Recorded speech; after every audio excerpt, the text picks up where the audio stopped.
authors. I'm Joanne Morrell, children's and young adult fiction writer and author of short non-fiction for authors.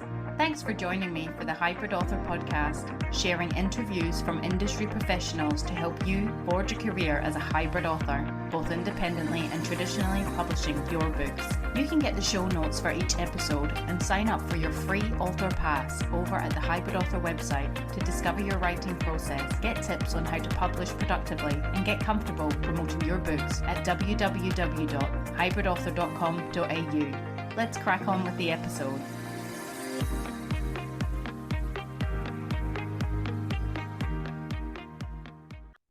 Authors! I hope you're all keeping well in whatever part of the world you reside and listen to the podcast in.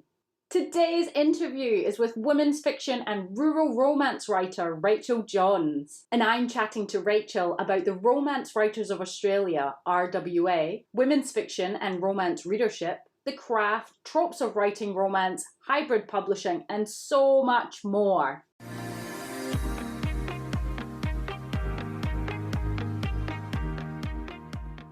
So in my author adventure this week, whilst I want the Hybrid Author podcast to be a place of encouragement and self-belief for your writing and authorship career, and I want us to be productive, and I also want it to be an honest, authentic telling of what a writing career is like. And although everyone's author adventure is different, like most things in life, there can be highs and lows. So this week I've had both. We'll start with the lows and end on the highs. The first one being a rejection for my junior fiction book. I felt super sad at receiving it. This is the second rejection for the book, The Caravan Kid, first in series. But, I believe in the work. It's well written and it's a really funny story and it definitely deserves a home. So the positives here was I bounced back relatively quicker than the first rejection. There was definitely noticeably less self-bashing. It was more of a Lisa Kudrow from Friends moment. Oh no. Anyway, a few days prior to the rejection, an established author friend, I won't say who, offered to take a look at my work should I need any help in the future and commended me on the time and the effort that I put into the author community with doing the Squibby newsletter and the social media and obviously this podcast. And they had just said that they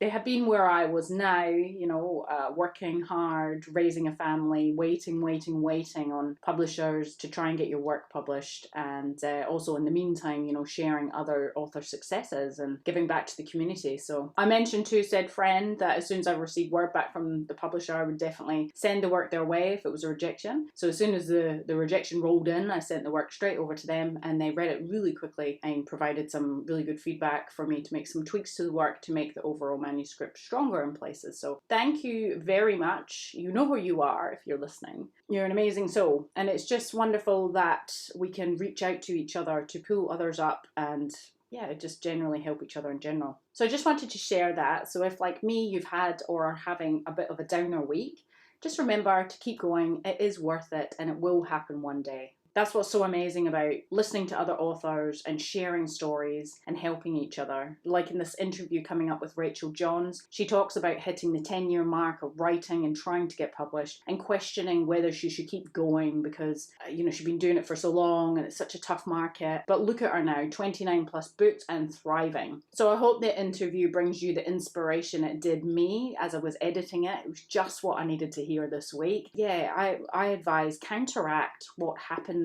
to be negative with doing something positive, like putting yourself out there again if you receive a rejection and really establishing why you're doing this in the first place. So for me, the frustrations coming around the publishing sort of side, obviously the traditional publishing side, I want to just go back to the playfulness of writing. That's why I'm doing it. I want to write books and I love the writing, I love the stories, but the publishing sort of side can be frustrating.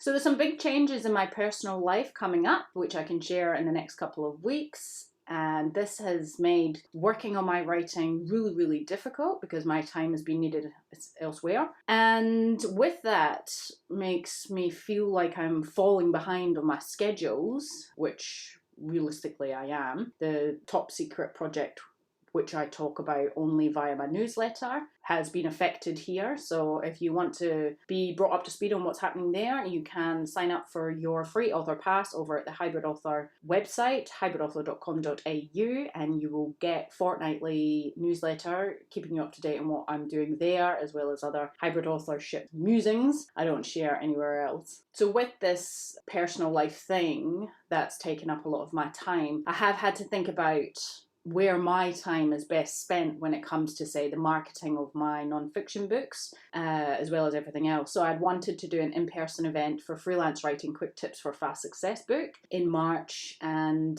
I had secured a place as well, but I've actually decided not to go ahead with this. I'm not sure if it's the right thing or the wrong thing, because a positive this week was I received my boxes of books for Freelance Writing Quick Tips for Fast Success. If you follow me on Instagram or Facebook or anything, you would have seen me doing the whole cutting of the box open, and I ordered about 200, so it was really cool to see them. But obviously I have these books now, I need to sell them, so this in-person event was going to be part of that, but I just think it's going to be too much with everything else. One of the main highs this week for me was my online bookshop is open and available. My books are on there for sale. Well, at this stage, I am only going to be selling digital products, so the ebook versions and the audiobook versions of Freelance Writing Quick Tips for Fast Success and Author Fears and How to Overcome Them is available. You can buy them direct from me, which means I'll get all the monies into my bank account rather than having to pay a third-party distributor. You can still get the print products through all the usual online stores, and obviously I said I do have boxes of the freelance writing books, so if anyone is dire to buy one from me, you can email me at joanne@hybridauthor.com.au and we can work something out. But at this point I'm not going to be setting up the print versions from my shop.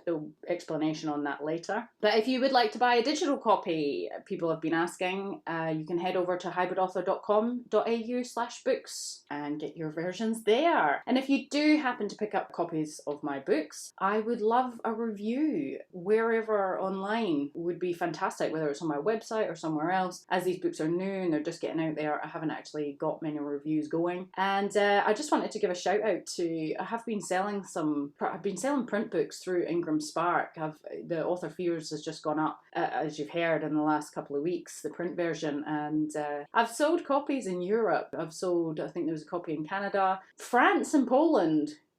Whoever you are, if you're listening, thank you for buying my book. I seem to sell some in France and Poland, so that was another high, seeing that I'd sold, I think it was about 11 copies of Author Fears and just a couple copies of the freelance writing. But so overall, I think I've sold about between 30 and 40 books between the two. I made a declaration, I think, in one of the episodes that I would love to get to 10,000 books sales this year. And so yeah, I'm slowly chipping it away at it. That may have been a bit ambitious, but I'm still going to give it a good crack.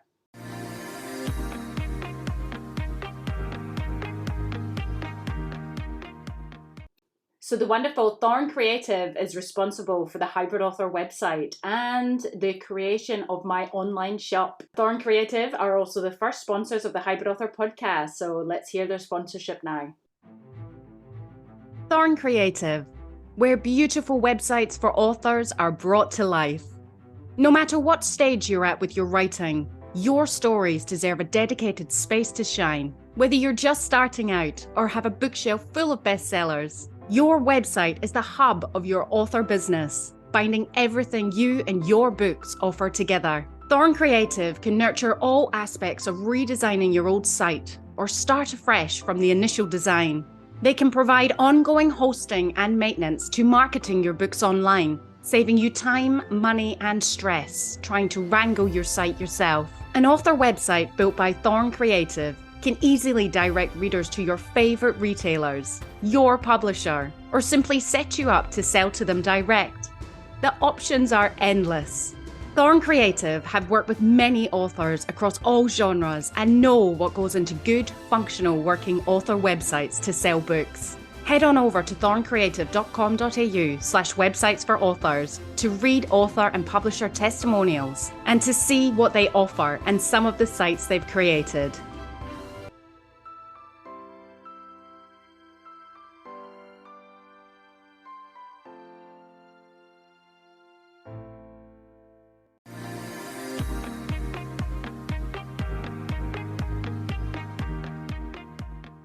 Rachael Johns is the Vice President of the Romance Writers of Australia, RWA, and attributes the organisation and members to much of her success to date.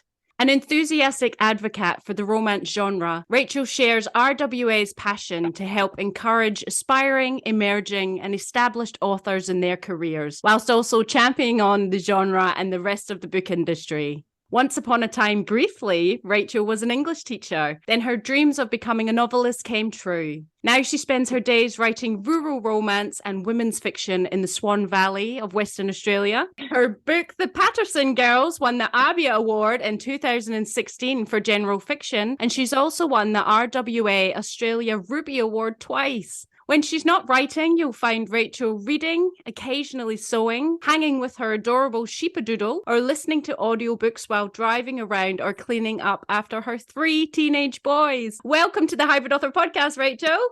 Oh, thank you so much, Jo, for having me. I just recently discovered your podcast and I've been loving listening to it. Oh, thank you. We're absolutely honoured to have you on as a guest. So we'll start at the start. How did you come to be a writer and, write in the romance and women's fiction genre? How long have we got? It's quite a long story. I started writing at 17 and I didn't get published till I was 31. So if my maths is right, that's almost 15 years.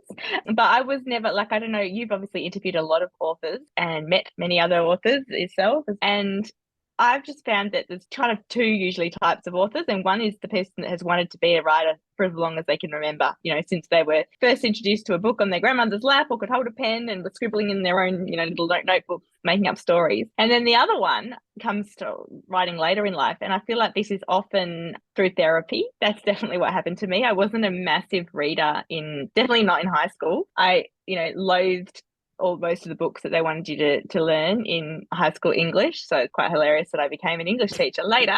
And I didn't read many of them. I got by on reading the York Notes, and just listening to what other people said. I did love the Babysitters Club books, in year 7 and 8. And I would sometimes borrow what I now realize is a romance novel from the school library. I went to a Christian school, so they're all Christian romances, but I absolutely loved them. A lot of them were historical too. But yeah, I never really thought of myself as a reader or wanted to do anything to do with books or writing. And then that's because I was obsessed with one boy all through high school, and that takes a lot of time, if you're imagining, you had a crush in high school and it's full on. And so that's why I think I didn't have much time reading, because I was spending so much time obsessing over this boy. And sort of a miracle happened. Most of our high school life, he would, run in the other direction if he saw me coming, because everybody knew that I was obsessed with him.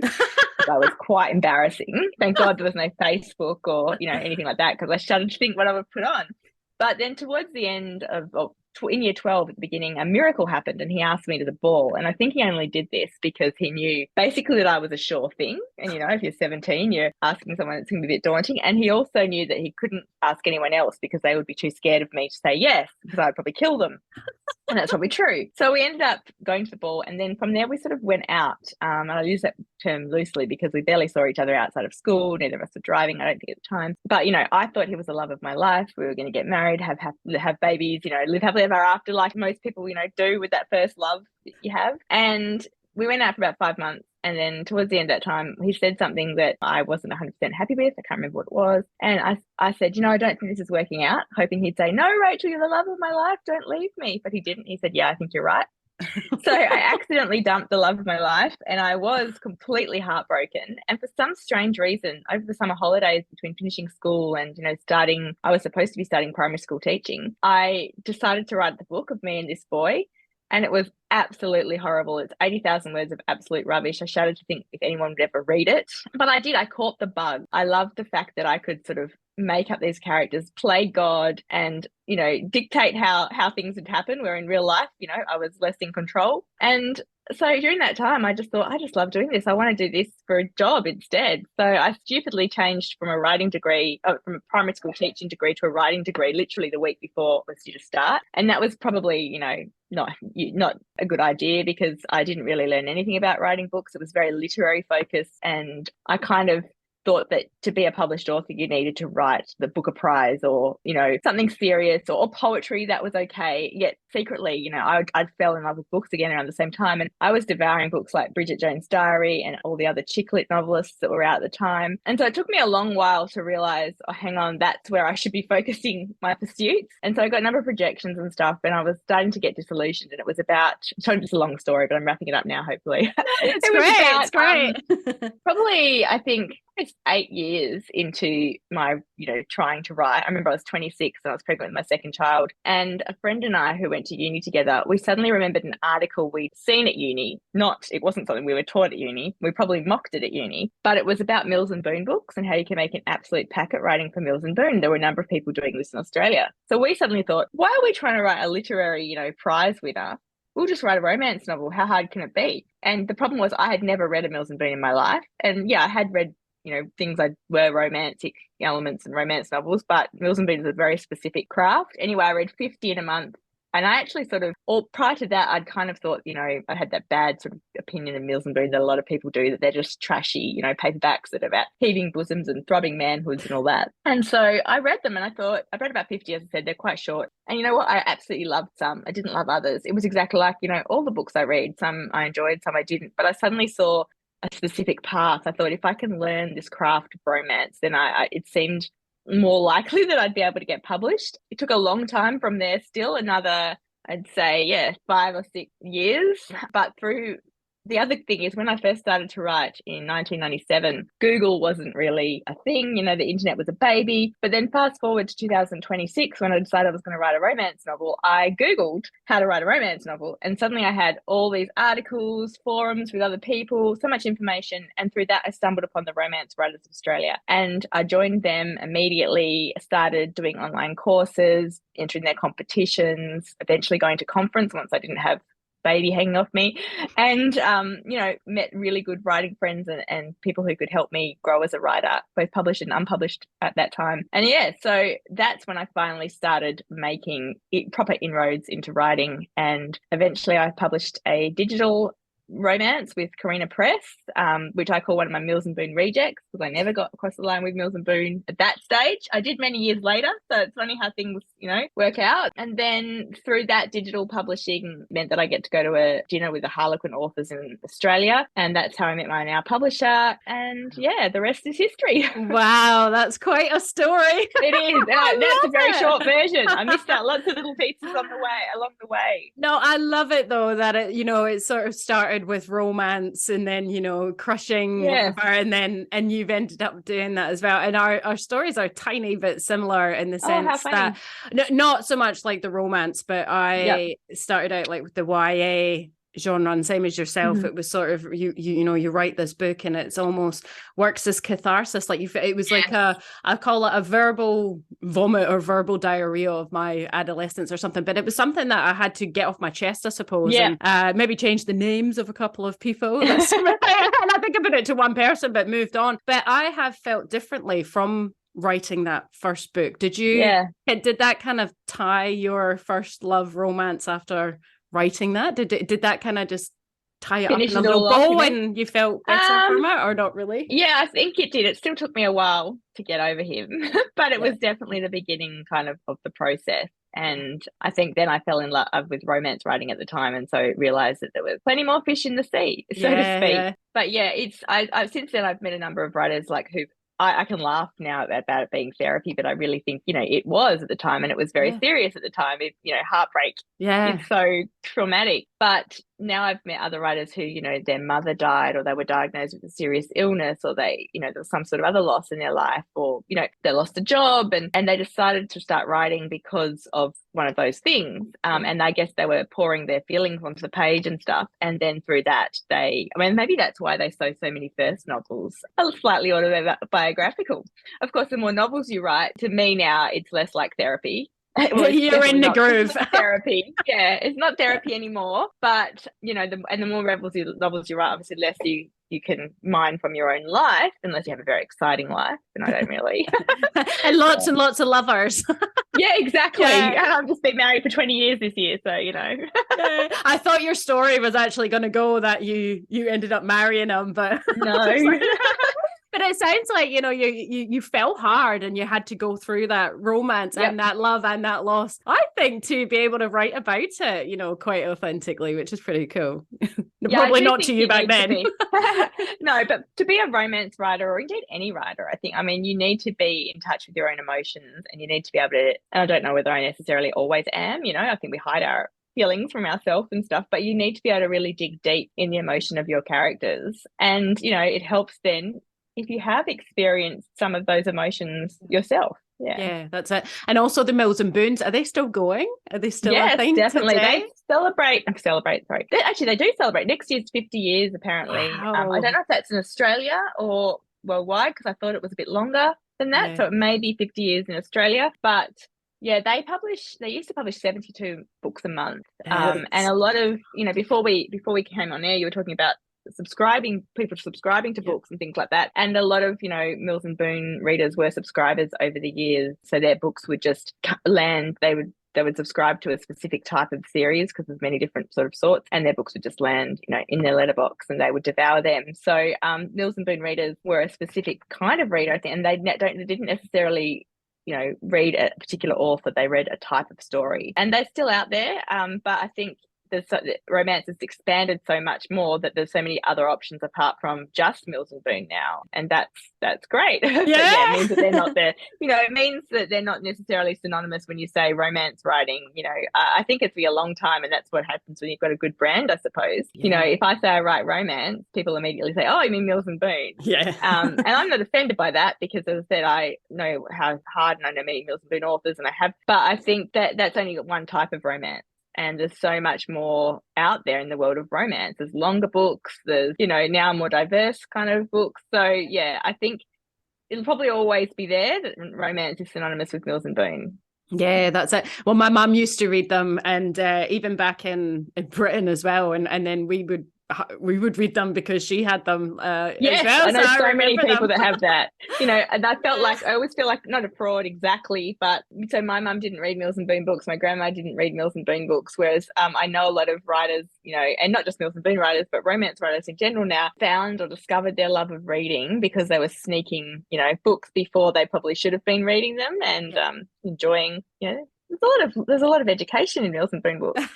I can't remember, it was so long ago, but I have heard that before, that they're not just easy to write, and you can't just pump them out. Like I've heard that as well. But they're quite small. How many words were they? Yeah, they are. Well, anything from about 50,000 words. Some of the imprints are up to like 70, but generally at 50 to 55,000 is the sweet spot. And I am a person who writes long. Like I struggle to get a book under 120,000 words. That's why I did eventually get published with Mills and Boon, but after changing and writing a longer book and then getting published quite a few longer books, and then an editor I met at one of the romance writers conferences said to me, "Oh, have you ever thought about writing for Mills and Boon? Because maybe that's your way into the US or whatever, because the romance market is quite competitive, and a lot of the romance readers, publishers say they want to read, stories set in their own backyard, which I don't think is true. I think the publishers are the gatekeepers. And that's changing slowly as I guess people self-publish more books in different places, and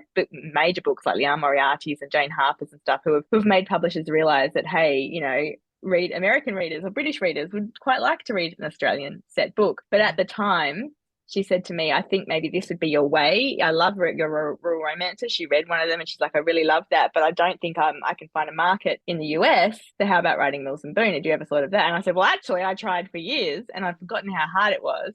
So it actually was harder for me to write those 3 Mills and Boon books than it is to write a longer book, because it is such a tight craft. You've got to really focus on the main 2 characters. There's not a lot of extra room for subplots and secondary characters, which I really enjoy having fun with. And yeah, so I think nothing is easy in the writing world, it's just that they're different. Yeah, that's it. Well, that's maybe why you struggled, like you said, if your forte is the longer works. Yeah. Whereas I'm more shorter, need to flesh out. So maybe I should join the Mills and Boons. Maybe you should. Well, the other thing I thought you were going to say, and the other thing is, when I decided to write Mills and Boon, yes, I did read 50 in a month, but I wasn't a diehard, passionate romance reader then. I'd been reading more general fiction, books like Monica McInerney's type of book, Kathy Kelly, Marianne Keyes, which do have romantic elements. So what I would say is, a lot of people are always like, oh, write what you know,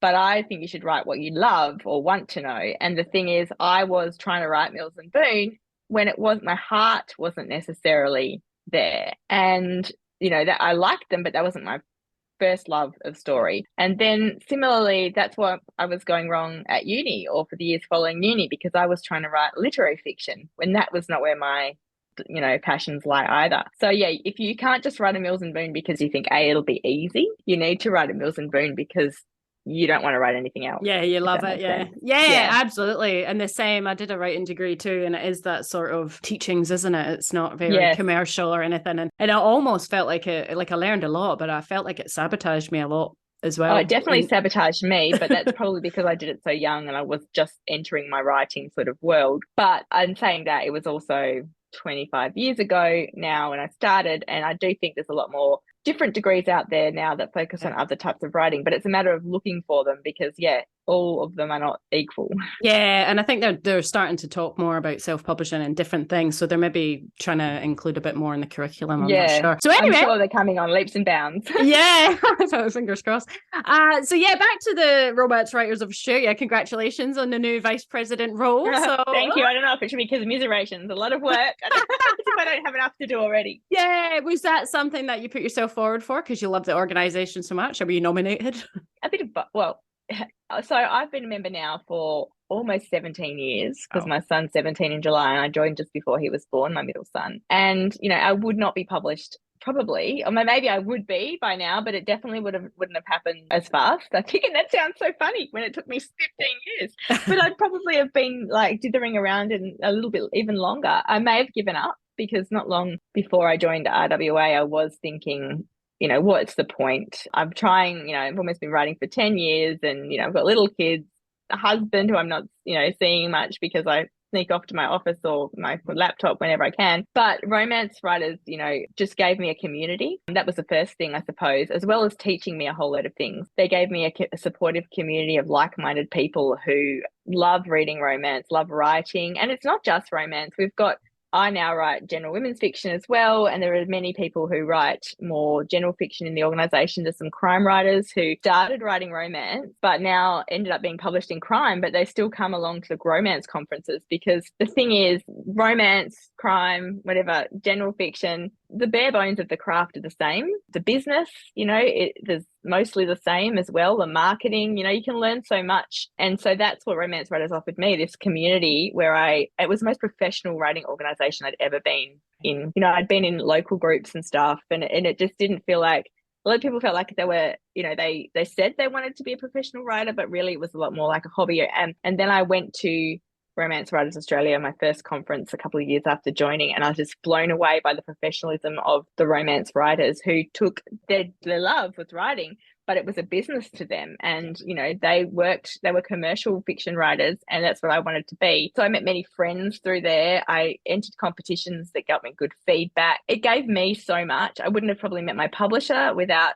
going to there. I pitched to a number of other publishers in Australia through the Romance Writers Conference. They all come along and you can. And so look, there's just so many opportunities. And for years, like I said, I had a 2-year-old and a baby that was almost born when I first joined, and then had another one like 2 years later. And then we also had our own business for a number of years. I was writing, working in the business, looking after little kids. So I always knew that probably one day I'd like to give back to RWA and be a bit more involved, because I couldn't so much give my time, but I just feel so much like I owe them a lot, and I'd like to let other aspiring authors, have the same experience that I did. And it's also, as you read in the bio, it's aspiring, emerging, and established. And I'm really passionate about making sure that community supports all those levels. So yeah, that was basically why I put my hand up last year at the conference to be secretary.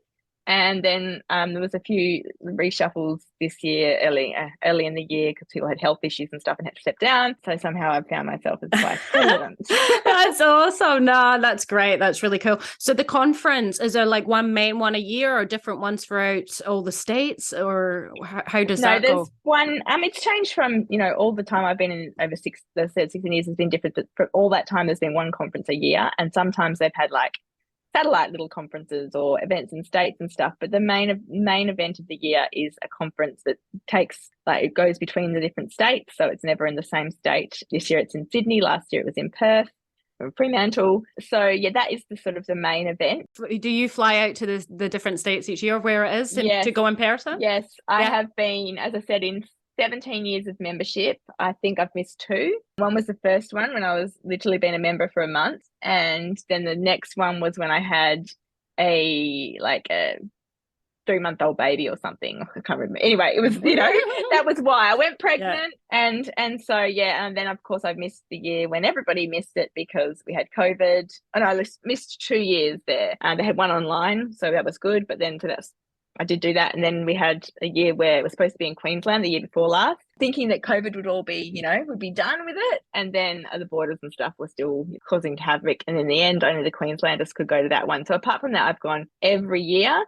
It's a highlight of my, I was going to say, professional and personal calendar, because it's a great chance to, I think we're so often told that, people say writing is a solitary career. And it is in many ways. I spend most of my days in this 4-wall little tiny office, and it's not that small actually, I shouldn't complain, with my dog who doesn't talk much, occasionally my cat, and but I've never found it to be solitary since joining RWA, and I think it's not just RWA, but now because of the internet, there's so many writing groups that you don't have to be in the same state as someone or even the same country, and so the internet has made writing less of a solitary career, I think. But saying that, when you do make those special connections, there's nothing like me, seeing people face to face, and that catch up once a year is, so important. It's almost as important to me as, or probably equally as important to me as the things I learn at conference, because I think, we're always learning. I think the minute I think I can't grow anymore as a writer, then I should probably give up. So I love going to conference to learn from the other authors, listen to keynote speeches and workshops, but the community is so key as well. Yeah. Is it a tax write-off, the conference? Yes. Yeah. Yes, definitely. Yep. Yeah, and more so, I guess, in COVID times as well, like to be able to attend face-to-face is amazing. Yeah, I think this year last year after COVID, everyone was just hungry for that again. Yeah. And now you are vice president, you'll have to go. So that's, exactly. So that's a good thing. Yeah. Do you know like a rough figure of how big the community is, or? Yeah, the membership, it fluctuated, I think, as long as I've been there, between like 600 and 1,000 members. Yeah, I'm not actually sure at the moment. We're in the process of rehauling our membership system and stuff, and I'm not involved in that part of the thing. So, but our conferences generally get anywhere from like 250 to 350 people. Wow. And then, there's also like, there's a lot of online. We have what we call, it used to be called OWLs. I can't remember what that stands for. They're online courses that happen every month and stuff. So, if you can't get to the conference, there's other things that you can do as well. And there used to be what we called a Clayton's conference, which maybe now that I'm on committee, we need to reinvigorate. And it was kind of a conference that if you couldn't attend conference, you had your own online conference during the weekend. And, and now with Zoom and stuff, it's so much easier because you can dress up still. We have a cocktail party. We'll dress ups and stuff. You can do that all online. Yeah, that's so cool. And with the membership and stuff, are those types of things, are they free? Do you get a discount of the courses that they offer? And so if you join RWA, you get discount on the conference rate. There's an early bird rate and a member rate. You get access to the monthly newsletter, which is packed full of information. You get access to the Facebook groups. And I think, you get a discounted rate on the courses because anyone can do them. But so being a member, there's other things it does. Like if you're self-published, being a member, you can get a free Ingram Spark code once a month or something to do. There's a whole host of benefits. Yeah. Yeah, it sounds amazing. And do they pair people up in critique groups and things like that? Yeah, over the years, it's changed how they do that. And I think I met my critique partner but I still, through RWA, and then she was a she set people up for years, critique matchmaker or whatever. But I think, that sort of diminished a little bit over the last few years because people are just, and I think that is because of social media. It's a lot easier for people to just post in the group or whatever and say, hey, I'm looking for, so it I guess as publishing changes, as the world changes, the needs of things change. But yeah, there's definitely the opportunity to meet people who will become your better readers or critique partners. Yeah, well, it sounds like an amazing organization, and you'll have to join. It's something I've got a women's fiction project I have never written women's fiction, which is funny because I love reading it as well. Yeah. So yeah, absolutely, it's definitely something that I'm keen to do this year. You won't regret it. No. Yeah. Well, you've got like 29 plus books, which is absolutely crazy in a number of genres. And we sort of talked earlier about romance and things like that. But what are sort of the different styles of the different books? As in, I know women's fiction, that's not just the romance that you focus on, it's relationships and things like that. But in terms of romance, I guess off the top of your head, is there like a list? I don't know what the word is that you call it. So you have things that are called, like you could have a love triangle book or a Oh, you mean friends? Is that what it is? Yeah, friends to enemies story or rich to red. One of the things I think exactly. You're on the right track. Yeah. One of the things I think, so I write in women's fiction and in romance, mostly rural romance, but I've done some, contemporary that wasn't set, within the small novellas. And my next book is a romance novel, but it's not a rural. Or not the one that's coming out, the next one I'm writing at the moment. But I think the difference in writing and is exactly what you just touched on, that when I write a romance novel, as we've discussed, it's not any easier than writing a women's fiction novel, but it is different. And people often, hate the term formula. And I don't really get too worked up about that because I think it's more a structure than a formula. And all movies have structures. Crime novels do. If you read a crime and someone dies or is kidnapped on the first page, you don't find out who did it by the end. You're annoyed. And so that's like the promise of the book. And the same is that romance gives you a promise. And that is that the people you meet in the early chapters that, obviously have incredible chemistry, but there's something keeping apart, that somehow they will overcome their obstacles and they will grow together. And at the end of the book, they will end up together and have a happy for now or happy ever after. So that kind of means that certain beats you have to hit. You've got you're probably going to have to meet somehow, and then you'll have a first kiss at some stage, maybe a love scene. You're going to have conflict, things that are, as I said, keeping them apart. And one of the things that romance writers use for that are tropes, such as things like you said, friends to lovers, enemies to lovers, best friend's sister, secret baby, the list, Cinderella. The list is literally endless. Love triangles, Grumpy Sunshine is one that's mentioned a lot recently. Grumpy Sunshine, what's that? Grumpy Sunshine, it's great. So, traditionally it's like where the hero is super, super grumpy. No one loves a grumpy guy in real life, but in fiction, there's sort of something a little bit sexy about it. And the heroine is like someone who's just super happy and optimistic and, wears bright clothes and just loves life. And then a lot of people, the good thing with tropes is, if you can switch them around or mix them up. So, sometimes you'll have the heroine really grumpy and the hero is that happy-go-luckiness. So yeah, that's Grumpy Sunshine, which I actually love Grumpy Sunshine as a trope. But the good thing about tropes in writing romance is that they inherently have a conflict there.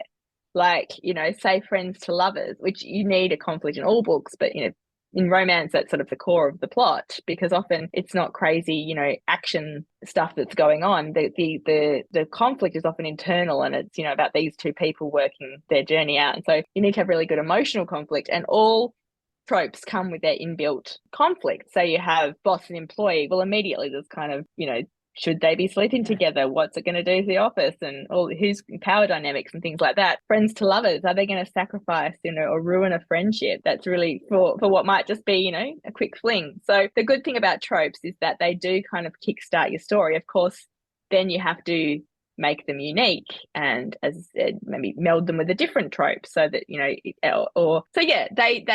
that kind of you get in romance. Whereas in women's fiction, you can use tropes in women's fiction. I did a workshop years and years ago where I said everything I learned about writing, I learned from Mills and Boon. And I realized that in the Patterson Girls, which is my first women's fiction novel, there's 4 kind of love story. It's not a romance. There's romantic elements. Not everyone has a happy ever after. So for a romance, it has to be a happy ever after, and the focus is on the love story. So in my women's fiction, there might be a romance in there might be a love element, but that's not the be all and end all of the main focus of the book. But I realized in the Patterson Girls, for instance, I have marriage in jeopardy, which is one. I have friends to lovers.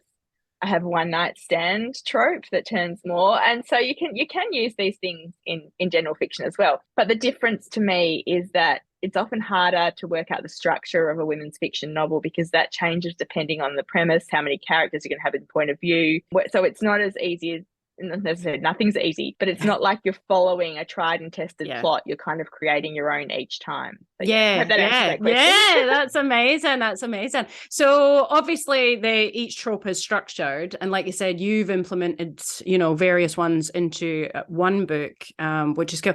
Can you, I guess I'm thinking, can you do like a hybrid where it is one book and it's, say, just, I don't know, there would be different sort of sets of characters that you can mix the tropes together? Would that work out? Yeah, like definitely, So not one set per love story, but more like, I don't know how to mix them or whatever. But the more tropes, the better in a book, because it means that your tropes are cliches, I suppose. But then if you mix them together, that makes them not cliched and stuff. Like in the one I'm currently writing, and they can change as the book goes on. So I've got a love triangle in the book I'm currently writing, which is obviously the heroine in my book has sort of two possible love interests. One of those is enemies to lovers, one are neighbours. So, that's kind of a thing. There's a grumpy sunshine element to one of them. I love that. So, I'm playing with a whole load of different things and putting them together. I'm not sure if that's exactly what you meant. Yeah, I think so. Like if it's room to play, you don't have, it's one book and one trope, I suppose, but mixing them up sounds like, I guess the trope is that's your bouncing off point. You can use that, but then you have to completely make it something that people feel like they haven't read before. And to do that is by giving your characters, making your characters come to life, and they sort of take over the plot and the story and stuff. You need to have characters that people care about, or your trope, it doesn't matter if some people love reading specific tropes and stuff, so they'll buy your book because it is, stepsister and stepbrother. That's fine, or something. But then they're only going to fall in love with the story if the characters grab hold of them. And so that, for me, in romance, character is key. I mean, I think it's key in any type of genre, but you can probably sometimes, I think all the best like crimes that I not read, all the best, I really only read crime and women's fiction and things, but and romance, but the best crimes I read, I'm intrigued by the characters, and they feel like real people and stuff as well. So to me, character is always king, and if they're not good, then the plot can be amazing, but you just don't feel anything from the story. Yeah, that's it. And do people who like to read romance or even women's fiction and stuff, they like do they like twists and shock to be shocked? Definitely. They do? Okay, yeah. Like I think that's a misconception, I suppose, that romance is just you have to have tension in all books. There's different ways to do, the tension. And so you've got twists and turns, and many people write like romantic suspense. So it's got, a mystery element or whatever, but even like in straight, you want them to be guessing what's going to happen next and be surprised by that. In women's fiction, definitely, again, some are more hooky and twisty than others. I've got some of my stories have got, the last one has a real big twist in it, and probably the plottiest one that I've written. But then, so that it just varies but readers I feel like readers of romance and readers of, say, crime, some of them read widely and read all of it, but the romance readers and crime readers are voracious, and they will read across that genre usually, and they will, they have their favorite types of things, but they just devour multiple books.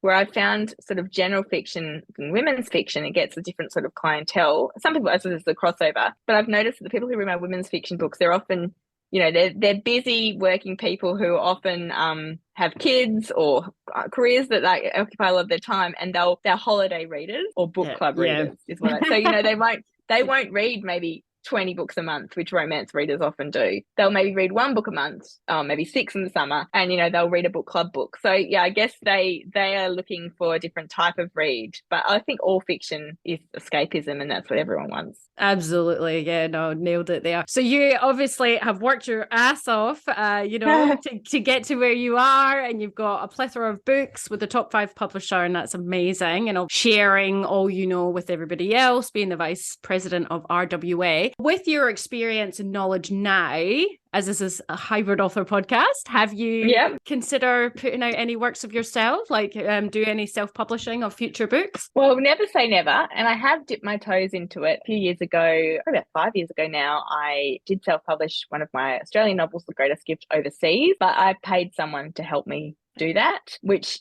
it was good because but I also felt very detached from the whole experience and didn't really learn, and that's what I needed at that stage. More recently, my 17 or 16-year-old son, actually, over the summer, he has formatted some of my real romance novels, and we're working on putting them out in the US. So I think, to me, so I guess I am technically a hybrid author. You're a hybrid. But it's nothing, I would never do it without the help of other people. Like, that's not my passion.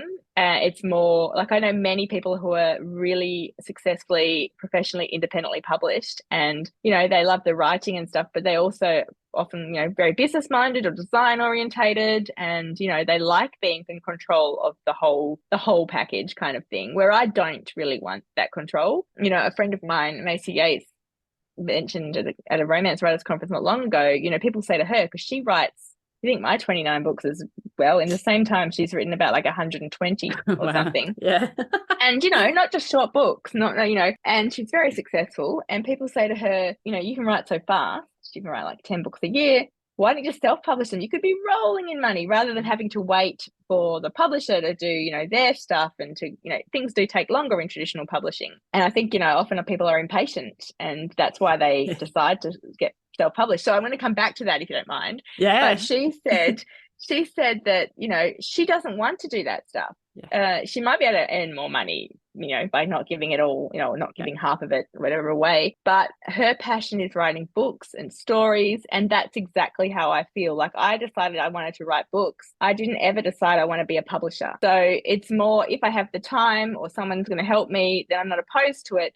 But, and of course, there's the other reason, like, sometimes, you know, everyone's got different reasons for self-publishing or indie publishing. I have friends who decided that's the way they were going to go from the beginning for various reasons. And then I've got other ones who've lost traditionally published contracts, but been not willing to give up their writing. And I think that's so wonderful that now we have, you know, if one door closes, there's hundreds of other doors open. And so, you know, I'm not saying never, because if I was ever in that position, I'm a writer and that's what I want to do. So I'll work out a way to do it. But right now, for me, traditionally published is the way that I feel I can really get the most out of what I'm doing. But yeah, I think my only sort of warning as a member of, as a member of, you know, of someone who's written for how many years? 25. And in that time, you know, I've been published for 10 or 12 now, and seen a lot of changes in the publishing industry. Like, when I first started to write, or even let's jump forward to when I first joined RWA, and I feel like that's when I seriously started to write. I thought I was doing it serious before then, but I really wasn't. You know, then there weren't the options we have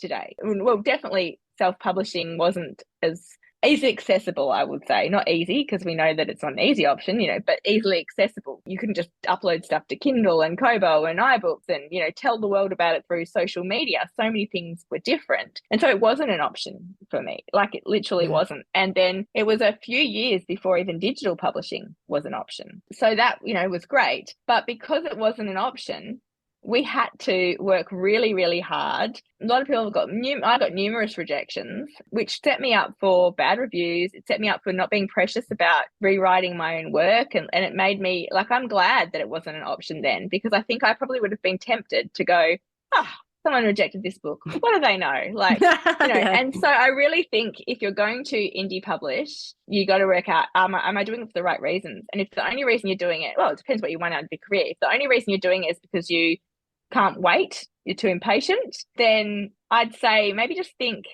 twice and say, do you want this longevity? But if you're doing it for all the right reasons, then we're so lucky that, you know, the options are there. Yeah, absolutely. No, well said there. But the books that you did self-publish, were you looking to experiment, or was that to get into different markets? It was really because, so I've had a couple of books published in the US. My first book, Jilted, my first rural print was Jilted, was published, and also The Art of Keeping Secrets, which is my second women's fiction. And they were picked up by Harlequin over there, and I'm published by Harlequin so far in Australia. But they basically did nothing with them. You know, they just put them on the shelf, and they both sold really, really badly. So if ever you sell badly in any territory, it's very hard to, get another contract, because the booksellers and stuff aren't going to put you in the shop if you. But saying that, the people that did reach them really enjoyed them. And then because we are global now with social media and our websites, and those people started following me. And then when I'm releasing a new book, they're like, well, when's it going to come out over here? Yeah. And so I would love it to be available for all those people. So for me, the reason to self-publish internationally is not because I want to make huge amounts of money, although that would be lovely. It's basically because I want the readers that have found me already to be able to keep reading me, if that makes sense. Yeah, no, it does. Yeah, no, that's amazing. Wow, you shared so much, Rachel. I cannot thank you enough for your time and expertise. Honestly, thank you. It's been amazing. I love talking writing. Yeah, well, I could talk to you all day, honestly. It's all so amazing information. So thank you. But where can our listeners discover you and your books? In store and online. Yeah, well, I mean, most of the bookshops and Big W and all that. Some of the time, I've got a website. It's just Rachael with an A, Rachael AEL at RachelJohns.com. No, not .com.au. RachelJohns.com. I'm on TikTok, Instagram, and Facebook. And I do have an online book club on Facebook with my friend Anthea Hodgson. It's called the Rachael Johns Online Book Club. And that is just such a wonderful community with over 5,000 people in there. And, everyone just loves sharing their reading, and so there's a lot of good stuff there as well. Yeah, I'm there. Yay! Yeah, I told my book club about it as well, because we had awesome. one of your books there and everybody loved it too. So great. Yeah, no, it was great. No, thank you. Thanks so much for coming on. That was amazing. Thank you for having me.